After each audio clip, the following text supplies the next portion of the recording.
Imagine a world where the mere mention of one empire's name sent entire cities into panic. A world where kings boasted not of mercy or wisdom, but of how many captives they had impaled, how many cities they had burned, and how many enemy kings they dragged through the streets like animals. This was not legend, not myth, but reality. This was the Assyrian Empire, the superpower of the ancient Near East, whose rise to dominance was built on terror, and whose collapse was as dramatic as its reign. But how exactly did the Assyrians turn fear into a weapon? Why did they succeed where others failed? And how did an empire that seemed invincible vanish so completely that it was forgotten for centuries, buried under the sands of Mesopotamia? To understand the Assyrians, we need to go back to where it all began, in northern Mesopotamia. The Assyrians were named after their first great city, Ashur, a trading hub along the Tigris River. At first, they were not conquerors at all. They were merchants. Around 2000 BC, Assyrian caravans crisscrossed Anatolia, exchanging textiles, tin, and silver for goods. They built colonies and trading posts far from home, thriving not by the sword, but by commerce. Yet geography gave them something unusual. Unlike the flat, vulnerable plains of southern Mesopotamia, Assyria's homeland had hills, rivers, and natural defenses. It was harder to invade, easier to defend. Over time, the people of Ashur became warriors as much as traders. They were toughened by their environment, and as rival powers like Babylon and Mitanni rose and fell, Assyria learned how to survive. The first Assyrian kings were minor rulers compared to the great empires of the Bronze Age, but already a pattern was forming. Shamshi-Adad I, in the 18th century BC, built a kingdom stretching from the Tigris to the Levant. He set up governors, armies, and alliances. His achievements didn't last after his death. Assyria fell back into obscurity. But the seed was planted. Assyria was destined to rise again, stronger, more ruthless, far more ambitious. For centuries, Assyria remained a regional power, overshadowed by Babylon to the south. But then came the crisis of the late Bronze Age, around 1200 BC, when great kingdoms collapsed. The Hittites vanished. Mycenaean Greece fell into ruin. Egypt staggered. Out of this chaos, Assyria survived, and slowly, it began to expand. By the 9th century BC, it entered its most famous and most terrifying phase, the Neo-Assyrian Empire. Here is where the Assyrians rewrote the rules of empire. Unlike earlier powers, they didn't just conquer, they institutionalized conquest. They built a permanent army, one of the first in history.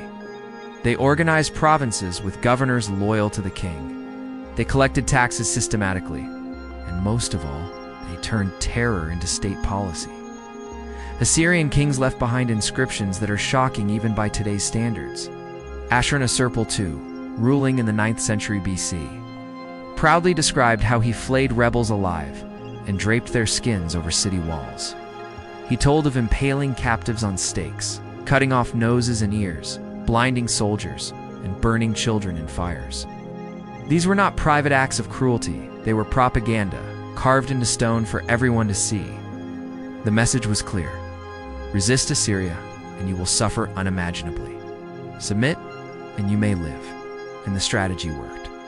Entire cities surrendered without a fight once they heard the Assyrians were coming. It was psychological warfare on a scale the world had never seen before. But brutality was not their only strength. Their military was a machine unlike any other of the time.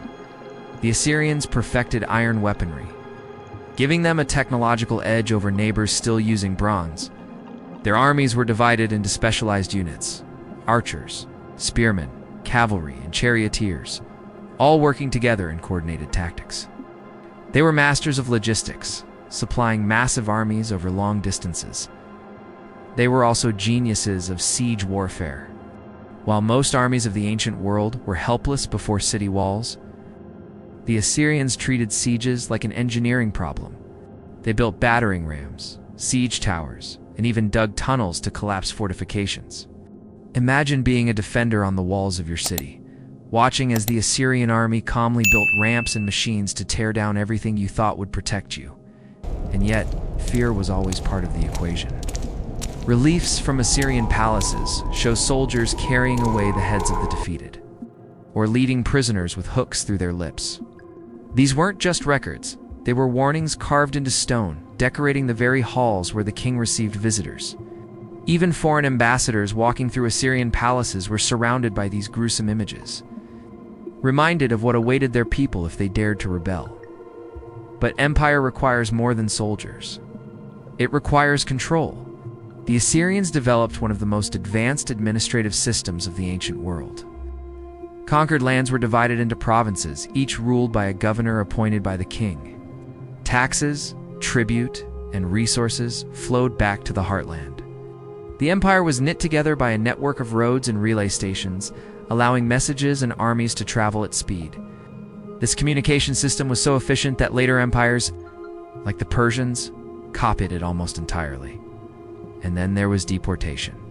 The Assyrians were infamous for uprooting entire populations and resettling them across the empire. When they conquered Israel, they deported thousands of Israelites, scattering them in far-off lands. This wasn't random cruelty. It was strategy. By mixing populations, they weakened local identities and reduced the chance of rebellion. Skilled workers were moved to where they were needed. Farmers, craftsmen, and soldiers were redistributed to serve the empire. It was brutal, but it worked. Assyria's kings became legends, though not in a flattering sense. Ashurnasirpal II built a new capital at Kalhu, filling it with massive palaces and grand reliefs. He once held a banquet for 70,000 guests to celebrate his achievements. His successor, Shalmaneser III, fought endless wars, pushing Assyrian power into Syria and confronting coalitions of enemies. In one battle, he faced a united front of Israelite, Aramean, and Phoenician forces. The fact that such rivals would unite shows just how feared Assyria had become. By the 8th century BC, Assyria had entered its golden age. Under Tiglath-Pileser III, the empire expanded on a scale the world had never seen. He turned the Assyrian army into a standing force, directly loyal to the crown. He crushed rebellions with merciless efficiency. He annexed Babylon, Syria, and Israel. Deportations became even more systematic, reshaping the demographics of the Near East. For many, this was the true birth of the Assyrian Empire as a global superpower. Sargon II continued the tradition, campaigning in Anatolia, the Levant, and beyond. He built a magnificent new capital, Dur-Sharkin, filled with colossal statues of winged bull, symbols of power, meant to intimidate all who entered. His son Sennacherib became infamous in both Assyrian records and the Bible. In 701 BC, invaded Judah and besieged Jerusalem. The biblical account tells of divine intervention saving the city, while Sennacherib's own records boast of trapping Jerusalem's king like a bird in a cage. Either way, his campaign left destruction across the land. Sennacherib was also the king who destroyed Babylon, one of Mesopotamia's most ancient cities. He didn't just conquer it, he obliterated it, flooding its ruins so thoroughly that it seemed erased from history. His cruelty shocked even the Assyrians themselves. After his assassination, his son Esarhaddon rebuilt Babylon, perhaps to repair the spiritual wound left by its destruction. But Esarhaddon was no less ambitious. He marched into Egypt, conquering Memphis in 671 BC and making Assyria the overlord of the Nile for a brief but astonishing moment. At its peak, under Ashurbanipal, Assyria controlled an empire stretching from the mountains of Anatolia to the deserts of Arabia, from the Persian Gulf to the Nile Valley. Ashurbanipal was a warrior king, crushing revolts and defeating Elam, but he was also a patron of culture. His library at Nineveh preserved thousands of clay tablets, including the Epic of Gilgamesh. Thanks to him, much of Mesopotamian literature survives today. It's an irony of history. The same empire that ruled by terror also ensured the survival of humanity's oldest stories. But no empire lasts forever. And for all their power, the Assyrians had built their state on fragile foundations. Fear kept subjects in line, but fear also bred hatred. Their deportations and brutal campaigns created enemies everywhere, and when cracks appeared, those enemies pounced. After Ashurbanipal's death, the empire descended into chaos. Civil wars broke out, weakening the throne. Provinces rebelled. Enemies united. The Babylonians, long humiliated by Assyria, allied with the Medes from the east. In 612 BC, they launched a massive assault on Nineveh itself. After a brutal siege, the great city fell. Palaces burned. Statues toppled. The empire that had terrified the world was annihilated. The collapse was so complete that Assyria nearly vanished from memory. Later civilizations remembered Babylon, Persia, and Egypt, but Assyria became a ghost. Its cities lay buried under sand for more than 2,000 years, till archaeologists in the 19th century uncovered their ruins. The reliefs, inscriptions, and palaces shocked the modern world, revealing an empire that had once stood as the most feared in history. So what can we learn from the Assyrians? They were masters of war, pioneers of empire building, and architects of administration. They showed how terror could be turned into a tool of statecraft, but they also revealed its limits. Fear can win battles. Fear can silence rebellion. But fear alone cannot build loyalty. When Assyria's strength faltered, its enemies united with a vengeance. And the empire collapsed so thoroughly that it seemed to disappear from history itself. And yet their legacy endured. The Persians copied their administrative systems. Their siege tactics influenced countless armies. Their library preserved the literature of Mesopotamia.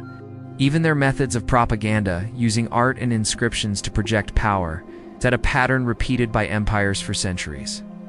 The Assyrians may have ruled through terror, but they also shaped the world we know today. The story of the Assyrian Empire is the story of humanity's first great military superpower. It is the story of how fear can conquer, but also how fear can destroy. For 3 centuries, Assyria dominated the Near East with an iron fist. Then, in the blink of an eye, it was gone. Buried, forgotten, a warning carved into the ruins of its once great cities. And that warning is simple. No empire, no matter how powerful, can rule forever by terror alone.